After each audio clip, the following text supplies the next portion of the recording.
Hey guys, this is Ken. As you might have noticed, I'm not Austin, and that's because he couldn't make it today.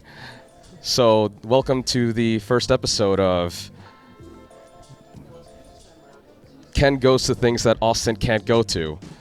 We're here at Amazon's Day One HQ to take a look at some of the new products that they dropped. And they dropped a lot, and I don't think I can cover all of it in this video, but this will just be the things that I found most interesting today. Firstly, they announced a lot of improvements to Alexa.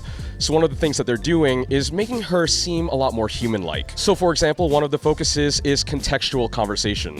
So you ask Alexa a question and she asks normally, but what you can do now is ask her follow-up questions without having to manually trigger her. It seems a lot more natural, unlike other assistants on other platforms. Siri. Apart from that, one of the main focuses of the show were the new slate of Echo products. So there's a lot to cover there, but some of the ones that stood out to me were, for example, the Echo Dot. Up next to the original Echo Dot, it's definitely way more chunkier, it has a felt finish, but most importantly, it's supposed to be 70% louder and sound way more fuller than the original Echo Dot, and at a $50 price point, which puts it right up next to the Google Home Mini, which is really cool. I actually want to grab one of those right now. So one of the things that people did with the original Echo Dot was plug it into speakers they already had.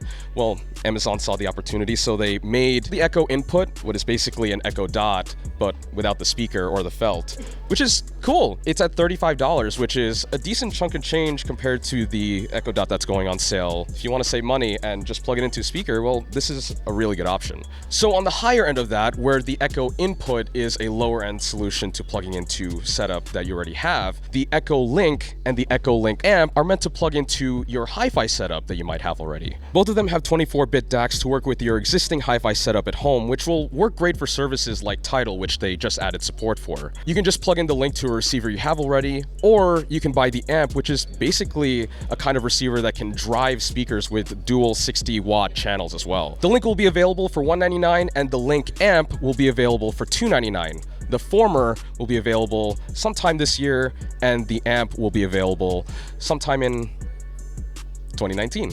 They're also giving Sonos a run for its money with its multiple and stereo room capabilities. So you can tie multiple Echoes together and essentially play them in different rooms, or if you have two in the same room, you can have them run in stereo. They actually have a demo of it right there with Echo Dots, and it sounded pretty good. But it sounded pretty good. They also added the Echo Sub, which is at $130, and you can add that to any Echo setup that you have. If you say have two Echo Dots that are at $50 each, and you have the Echo Sub that's at $130, for what is essentially $230, you have a decent 2.1 setup that will have a decent punch and sound great. So among the other announcement noise, Amazon also unveiled Echo Auto. So it's available later this year for $50 or $25 for an invite-only thing, whatever that means. It's a module that connects to your car via Bluetooth or aux and basically makes your car a smart car. So Echo Auto uses your phone, your voice, and Alexa to control things like your music, or you can ask it directions and it'll open up whatever GPS or map app you use. And you can even control your home stuff because Alexa's in it and it does that. Oh, no, don't, stop. Let's just mute these. We're good now.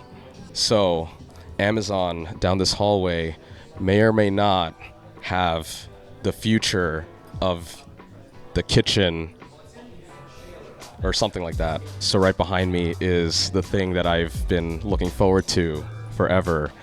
It's the Amazon Basics microwave that costs $60. And if you pair it with an Echo, you can basically have a bunch of presets on tap to, say, heat up a potato or popcorn or my pizza rolls, I guess. A ton of microwaving is done by customers for popcorn. So this microwave actually keeps track of how much popcorn you've cooked and then order more so that you never run out. Will never be popcornless. The future's here. The future is here. Welcome to 2018.